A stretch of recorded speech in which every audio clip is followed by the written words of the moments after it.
안녕하세요, 여러분. 오늘 이 아침에 이 말씀은 제가 이틀 전에 화요일 밤에 녹화를 해놓은 말씀입니다. 제가 안식 주간을 3주 지내면서 녹화를 할 수밖에 없어서 녹화를 해놓고 가게 됩니다. 자, 찬송가 405장입니다. 405장. 그리고 380장입니다. 주의 친절한 팔에 안기세, 그리고 나의 생명 되신 주. 함께 찬양합니다. 주의 친절한 팔에 안기세, 우리 마음이 평안하리니 항상 기쁘고 복이 되겠네.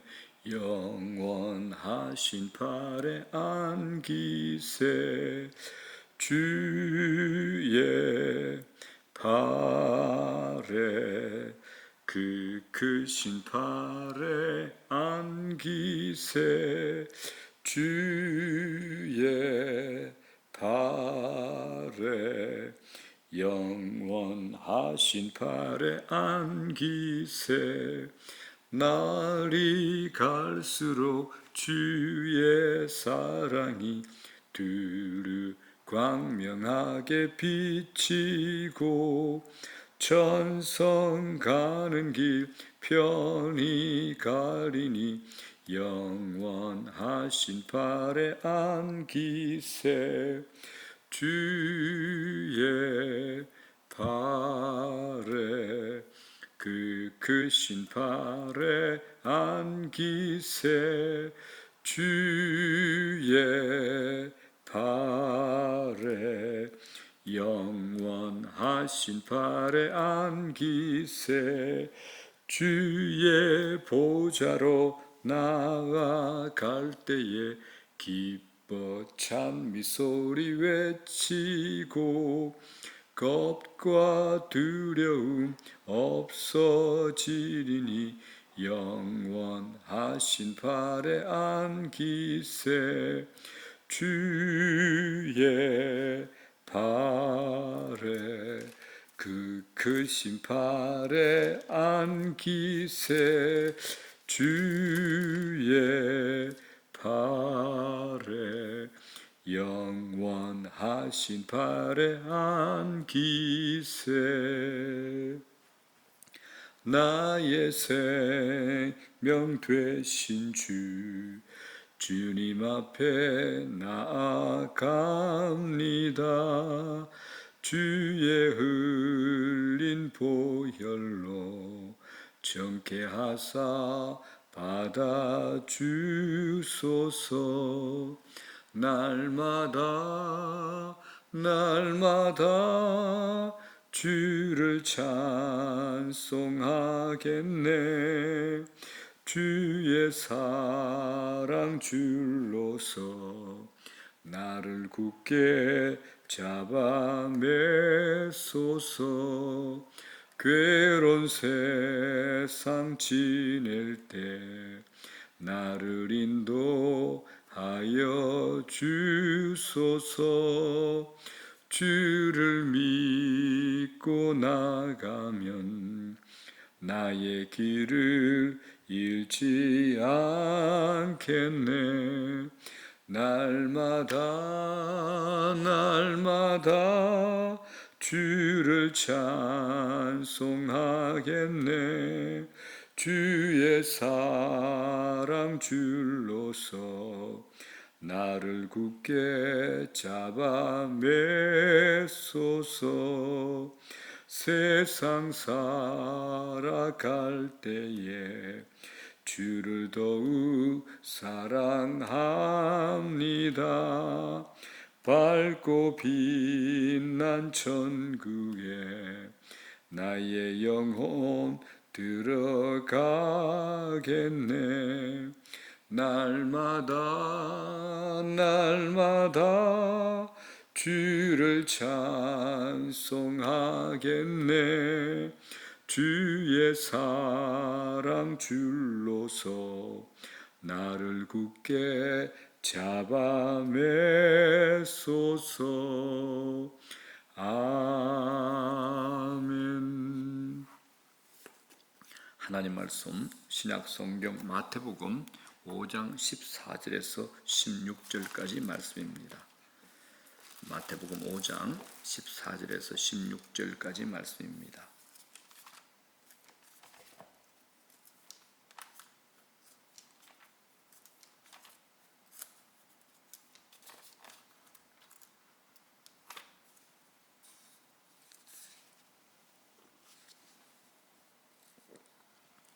자, 저와 여러분들이 함께 합독을 하겠습니다. 마태복음 5장 14절에서부터 16절까지 말씀입니다. 너희는 세상의 빛이라. 산 위에 있는 동네가 숨겨지지 못할 것이요 사람이 등불을 켜서 그 말 아래에 두지 아니하고 등경 위에 두나니 이러므로 집 안 모든 사람에게 비치느니라. 이같이 너희 빛이 사람 앞에 비치게 하여 그들로 너희 착한 행실을 보고 하늘에 계신 너희 아버지께 영광을 돌리게 하라. 아멘. 자, 기도드리겠습니다. 하나님 아버지, 오늘도 주의 크신 은혜, 주의 크신 사랑 감사함을 드립니다. 이 하루도 주님 앞에 온전히 맡겨드립니다. 주님께서 친히 저희들 삶 가운데 임재하시어서 우리가 주의 음성을 듣기도 하고 주의 만져주심을 경험하기도 하고 주의 인도하심, 이끄심대로 온전히 하루를 살아가는 복된 하루가 되게 도와주시옵소서. 우리는 고아가 아닙니다. 우리는 실질적으로 외로운 자가 아닙니다. 우리 안에 영으로 우리 구주 예수 그리스도께서 보혜사로 와 계시고 성령께서 보혜사로 우리 안에 계십니다. 우리는 어마어마한 존재들입니다. 굉장한 존재들입니다. 신비스러운 존재들입니다. 더 현실적이고 더 사실적인 이 사실대로 믿고 살아가는 저희들 되게 도와주시옵소서. 우리에게 새벽마다 주님 앞에 무릎 꿇는 우리에게 날마다 믿음의 깊이가 더 깊어지게 하시고 단단해지게 하시고 넓어질 수 있는 은혜를 다하시옵소서. 이 하루도 예수 보혈로 우리를 씻어주시고 우리를 심에 들지 말게 하시고 악에서 구하옵소서. 이 하루도 우리에게 일용할 양식을 허락하여 주시옵소서. 감사합니다. 예수님 이름으로 감사하옵고 기도드리옵나이다. 아멘. 자, 이 말씀 가지고 같이 창조라는 제목으로 말씀 전합니다. 구약 성경과 신약 성경을 관통하는 핵심은 사랑입니다. 그래서 예수님도 가장 중요한 말씀이 무엇입니까? 라는 질문을 받았을 때 첫째는 마음과 뜻과 목숨을 다해 하나님을 사랑하는 것이고 둘째는 그와 같이 이웃을 내 몸처럼 사랑하는 것이라고 하셨습니다. 성경의 핵심이 바로 사랑이라는 겁니다. 어느 교회에서 목사파, 장로파 이렇게 갈라져서 치열하게 싸웠답니다. 그런데 그 자리에 있었던 어느 장모님이 그 일이 있은 지 20년이 지났는데도 아직도 설교가 은혜가 안 되라고 하면서 이것은 싸운 저주다 라고 생각한다고 고백을 했습니다. 예수님을 믿는다는 것, 사랑만 하며 사는 겁니다. 사랑만 하며 사는 것, 이걸 지키려고 하셔야 됩니다. 그런데 이건 상황에 따라 너무 쉽게 잃어버리거나 변질될 가능성이 많습니다. 그래서 사람들과의 관계가 문제가 생겼다면 먼저 예수님과의 관계에서 문제가 생긴 겁니다. 성경의 핵심도 사랑입니다. 사랑을 모른다면 하나님을 모르는 것입니다. 그래서 오늘은 세상 사람들에게 도무지 낯설고 하나님으로부터 직수입된 최고의 하늘 제품 사랑을 만나는 모든 사람들에게 공짜로 선물하는 하루가 되는 겁니다. 나는 당신을 사랑합니다. 사랑합니다 라고요. 자, 사랑하는 여러분, 저와 여러분 모두 세상 속에서 삽니다. 우리는 교회 안에서보다 이 세상 속에서 보내는 시간이 더 많고 세상과 훨씬 더 가깝습니다. 많은 시간을 세상의 시스템 속에서 지냅니다. 그런데 성경은 이 세상을 어둡다라고 합니다. 영적으로 암흑이라고 합니다. 세상이 아무리 화려하고 휘황찬란한 별빛이 번쩍거려도 아무리 전자, 통신, 의학, 과학이 발달하여도 영적으로 어둡다라고 주님은 말씀하십니다. 그래서 신자인 우리들에게 너희는 세상의 빛이다. 너희는 세상의 빛이다라고 말씀하십니다. 세상 한가운데서 빛으로 살아야 한다라고 말씀하시는 겁니다. 하나님의 사람들이 세상에 들어가서 세상 구석구석에 빛이 되어야 된다라고 말씀하시고 계십니다. 자, 그렇다면 우리가 구체적으로 어떻게 살아야 빛으로 살게 되는가? 이건 초대교회 때부터 우리 믿음의 선배들이 안고 온 신앙의 문제요 고민거리였습니다. 자, 이 고민거리를 이 시대에 맞추어 한번 해결해 보고자 합니다. 예수님께서 이 땅에 오신 지 이제 100년이 지난 즈음에 예수님께서 성천하시고 사도들이 전부 순교한 후에 기독교는 이 세상으로부터 무서운 오해와 지탄을 받기 시작합니다. 그건 요사이 안티 기독교 수준을 훨씬 뛰어넘는 무서운 오해였습니다. 먼저 기독교인들이 인육을 먹는다고 오해를 받습니다. 인육 아시죠, 여러분? 사람 고기입니다. 사람 고기. 교회가 왜 그런 오해를 받았는가 하면 성경에 내 살을 먹고 내 피를 마시면 이라는 우리가 성찬식을 나눌 때 인용하는 고린도서의 말씀이 나옵니다. 이 말의 진짜 의미를 모른 채 이 사람들이 흡혈균과 인육을 먹나 하면서 기독교를 미워하던 사람들이 이걸 가지고 엄청나게 핍박을 가해왔습니다. 또 있습니다. 도덕적으로 윤리적으로 무분별하다라는 소문이 쫙 돌았습니다. 교회들이 모이면 형제여 자매여, 그러니까 2000년 전에 처음 만난 남녀가 형제여 자매여, 그러니까 이것들이 도대체 만나서 뭐하나 싶어 온갖 이상한 오해를 하고 핍박을 했습니다. 거기다가 로마 정부도 민심이 사나워질 때마다 기독교를 미끼로 이용해서 민심을 다스렸기 때문에 크리스천은 정말 힘들고 긴 고난의 시간을 보내고 있었습니다. 그래서 카타콤이라는 지하교회로 숨어 들어갔습니다. 이때 신앙과 지식이 있는 기독교 지식인들이, 지성인들이, 또 학자들이 야, 이건 안 되겠다. 우리가 방법과 대책을 내놓아야 되겠다라고 최전방에 서서 이런 문제에 대처하는 방법을 내놓습니다. 그게 크게 두 가지입니다. 하나는 뭐냐? 시대 문화와 대화하는 그리스도인, 시대 문화와 대화를 합니다. 또 다른 하나는 반대겠죠. 시대 문화에 대적하는 그리스도인입니다. 시대 문화에 대적하는 겁니다. 이게 무슨 말인가 하면 교회가 너무 많은 고난과 핍박을 당하니까 교회가 너무 세상과 동떨어져서 그렇다. 이 시대 문화와 대화를 하자. 그래서 교회가 세상의 문화와 풍습을 그대로 다 받아들인 겁니다. 복음을 세상하고 타협하게 된 겁니다.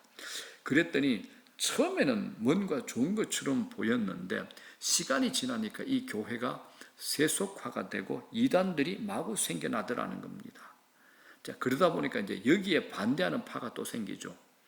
또 다른 하는 파는 어떤 파입니까? 시대 문화에 대적을 하는 겁니다. 시대 문화에 대적하는 그리스도인들입니다. 이 사람들은 세상과 교회가 너무 밀접하게 접촉해서 그렇다. 교회가 이렇게 핍박과 고난을 당해도 세상과 섞여서는 안 된다. 우리는 철저하게 세상으로부터 거룩과 순결을 지켜야 된다 하면서 세상과 철저히 거리를 두는 단체였습니다. 자, 그런데 이 단체는 시간이 지나니까 서로 비판합니다. 정죄하죠. 기쁨이 사라집니다. 분열이 생기는 겁니다. 자, 그러므로 여러분, 기독교는 이 두 양극단을 따르지 않습니다. 예수님도 이 양극단의 잘못을 지적합니다. 대신에 우리를 세상 속에 들어가라라고 하십니다. 세상 속에서 살아야 하지만 그러나 그들과 동화되지 말고 세상 속에서 빛이 되어라라고 하신 겁니다. 세상과 빛의 절묘한 균형을 이루라는 겁니다. 사랑하는 여러분, 성경은 우리를 세상의 빛이라고 합니다. 어둡고 컴컴하고 희망이 없고 가능성이 보이지 않는 세상 한가운데서 빛이라고 합니다. 그래서 또 교회는 군대가 되기도 합니다. 우리들이 교회 공동체에서 영적인 힘과 에너지를 얻고 그리고 세상에 나가서 마귀를 쳐부수고 승리하도록 하는 곳이 바로 교회가 됩니다. 교회는 세상을 하나님의 빛으로 채우는 임무를 받은 영적 군사를 양성하는 곳이 됩니다. 교회는 도피처만이 아닙니다. 세상을 이겨내는 생명력을 키우는 곳이라는 겁니다. 자, 이 세상을 사는 크리스찬들이 하나님의 말씀 중에 가장 많이 오해하는 부분이 뭐냐? 자, 마태복음 6장 25절 26절입니다. 이런 말씀이 있죠. 그러므로 내가 너희에게 이르노니 목숨을 위하여 무엇을 먹을까, 무엇을 마실까, 몸을 위하여 무엇을 입을까 염려하지 말라. 목숨이 음식보다 중하지 아니하며 몸이 의복보다 중하지 아니하냐. 공중의 새를 보라. 심지도 않고 거두지도 않고 창고에 모아들이지도 아니하되 너희 하늘 아버지께서 기르시나니 너희는 이것들보다 귀하지 아니하냐. 자, 26절에 공중의 새를 보라. 공중의 새를 보라. 우리가 이 말씀을 잘못 해석하면 하나님의 백성인 우리는 이 세상에서 대충 살아도 직장 생활, 세상 일 이런 것들 대충 해도 하나님이 우리를 다 입혀주고 멋지게 인도하신다 라고 잘못 해석할 수 있습니다. 강단에서 그렇게 가르치기도 했습니다. 그런데 아닙니다. 자, 이 말씀 26절 공중의 새를 보라 이 말씀입니다. 공중의 새를 자세히 보라는 겁니다. 새들은 놀면서 일하지도 않고 이곳저곳 유람이나 다니면서 편안하게 살아도 하나님께서 다 먹이신다는 것이 아니라라는 겁니다. 새들도 벌레를 잡아먹고 살기 위해서는 날마다 날아다니면서 발부등을 칩니다. 세상살이 정말 만만치 않다라는 겁니다. 쉽지가 않죠. 하나님의 도우심이 있지만 치열하게 살아라는 겁니다. 새 중에 이제 상모솔새라는 새가 있습니다. 보이죠? 이 새는 참새보다 작습니다. 10cm가 채 안 되는 아주 작은 새입니다. 10cm가 안 됩니다. 그런데 이 새는 북극 영하 30도의 추위가 되는 지역이나 시베리아 지역 그리고 아주 추운 침략수 지역에 산다고 합니다. 여러분들 영하 30도 한번 경험해 보셨나요? 제가 군대에서 GOP에 근무할 때 33도까지 경험해 봤습니다. 야간에 이제 영하 30도 이하로 내려가면 건강한 군인도 내복과 최고의 방한복까지 7개를 껴 입어도 가만히 있으면 몸이 굳어옵니다. 이런 날씨에는 소변을 봄과 동시에 땅바닥에 오줌이 부딪히면서 얼어버립니다. 이런 추운 날씨 속에서 이 작은 상무솔새는 생물학적으로는 살기가 불가능합니다. 그런데 이 작은 새가 자기가 사는 그 추운 땅에 찬바람이 불고 추워지기 시작하면 자기의 깃털로 외투를 만듭니다. 둥지의 습기를 다 없애고 보온을 유지합니다. 그리고 추위를 이기기 위해서 무리를 지우는 운명 공동체를 만든다고 합니다. 학자들의 연구에 의하면 이 작은 새가 체온을 유지하기 위해서 1분에 45번의 날개를 퍼득인답니다. 그 1초에 한 번꼴로 날개를 움직인다는 거죠. 이렇게 움직이니까 체온이 유지된다고 합니다. 그리고 순백의 눈으로 뒤덮인 북극에는 먹을 것이 거의 없습니다. 그러나 이 상무솔새는 그렇게 부지런히 움직이면서 고도의 집중력을 가지고 겨울나무 껍데기의 나방유충을 먹고 산답니다. 또 있습니다. 여러분 철새들 아시죠? 이 철새들 머리에는 자연 항법 장치 고도의 내비게이션이 있습니다. 오토 내비게이션이죠. 그러니까 수천 킬로를 길을 안 틀리고 날아가는 겁니다. 그리고 날아가면서 큰 바다나 알프스 산 같은 것을 넘어갈 때는 자기들 몸에 충분한 에너지를 축적해서 그것을 다 계산해서 날아간다라고 합니다. 그래서 누가 새 보고 머리 나쁘다고 새 대가리라고 그럽니까? 그건 잘못된 비유입니다. 이 작은 새, 상모솔새나 그리고 철새 같은 것들도 하나님이 그들을 지으실 때 이 자연 속에서 움직이고 애를 쓰면 충분히 그들의 생명을 유지할 수 있도록 만드셨는데 하물며 하나님의 자녀인 너희들이 이 험한 정글 같은 세상 속에서 빛으로 살기 위해서 애쓰고 땀 흘릴 때 너희를 도와주지 않겠느냐 이 말씀이 되는 겁니다. 이런 약해 보이는 작은 새도 이길 수 있는 환경을 인간에게 주셨다라는 겁니다. 그래서 예수님이 우리 보고 세상 속으로 들어가라라고 합니다. 그러므로 우리가 일하는 이 세상의 일터는 하나님이 주신 거룩한 사명의 자리가 됩니다. 우리가 일하는 모든 곳은 하나님 우리에게 목적을 주신 사명의 자리가 됩니다. 제가 일터 하니까 일을 하는 남자분들만 생각하시는 게 아닙니다. 집에서 설거지하고 자녀를 키우는 어머니의 자리까지도 전부 사명의 자리가 됩니다. 부모들이 사명 없이 어떻게 자녀들을 하나님의 사람으로 말씀으로 키울 수 있겠습니까? 세상이 그렇게 호락호락합니까? 만만합니까? 아닙니다. 때로는 정글 같고 때로는 전쟁터 같고 때로는 혹한의 추위를 견뎌내야 하는 그런 장소가 바로 이 세상이 됩니다. 자, 여러분 신구약 성경 읽어보셨죠? 그 안에 목사나 목회자 이야기는 거의 없습니다. 등장하는 사람이 거의 세상 사람입니다. 아브라함은 족장입니다. 모세는 왕자로 살다가 목동으로 살다가 한 민족을 이끄는 지도자가 되죠. 요수아는 장군입니다. 다윗은 목동이요 시인이요 싱어송라이터요 왕이요. 느헤미야는 행정가입니다. 성경 속에 직업이 목사는 거의 없습니다. 모세 한번 볼까요? 이스라엘 백성들 430년간 애굽에서 종살이 하는데 이들이 교육받았겠습니까? 이런 무식한 200만 명의 사람들을 애굽에서 탈출시킬 사람으로 모세가 하나님의 부르심을 받습니다. 모세가 이스라엘을 대표하는 노조위원장으로 바로왕 앞에 서는 거죠. 노조위원장으로. 만일 모세가 애굽 왕자 출신이 아니었다면 당시 세계 최강대국 애굽의 바로왕이 자기들이 노예로 부려먹고 있는 이스라엘의 대표 노조위원장을 만나 주기나 했겠습니까? 아마 모세가 아닌 다른 사람이 왔었다면 애굽의 왕을 만나기는커녕 궁전 입구에서 칼 맞아 죽었을 겁니다. 이스라엘 백성들이 애굽을 탈출하여 3개월 만에 시내산에 도착합니다. 이 시내산에서 모세가 제일 먼저 한 일이 그 무식한 이스라엘 백성들을 모아놓고 하나님의 법, 율법을 가르치는 일이었습니다. 그건 모세가 애굽의 왕자로 있을 때 제왕학을 공부하면서 이미 법의 기초를 닦게 하셨던 하나님의 계획 안에 있었던 겁니다.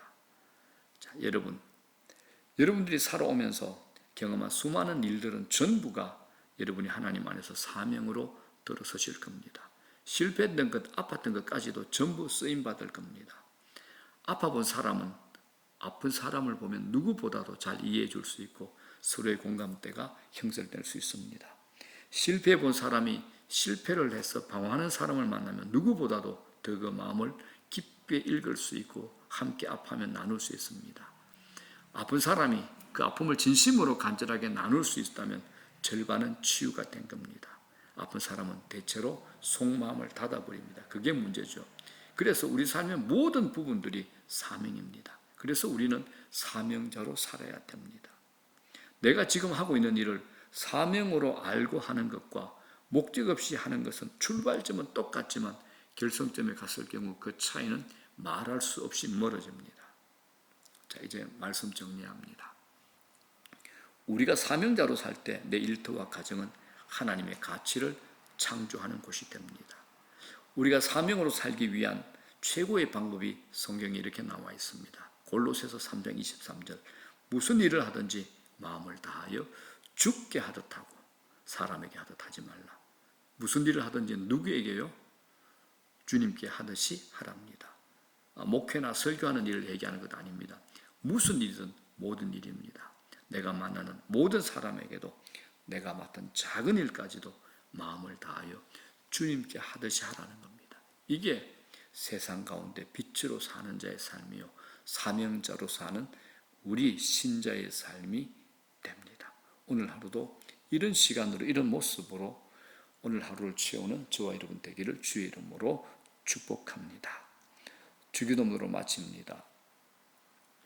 하늘에 계신 우리 아버지, 이름이 거룩히 여김을 받으시오며 나라의 마옵시며 뜻이 하늘에서 이루어진 것 같이 땅에서도 이루어지이다. 오늘날 우리에게 일용할 양식을 주시옵고 우리가 우리에게 죄의 전제를 사하여 준 것 같이 우리 죄를 사하여 주시옵고 우리를 시험에 들지 말게 하옵시며 다만 하게 수고옵소서. 대개 나라와 권세와 영광이 아버지께 영원히 싸움나이다. 아멘. 복된 기도의 자리에 되십시오.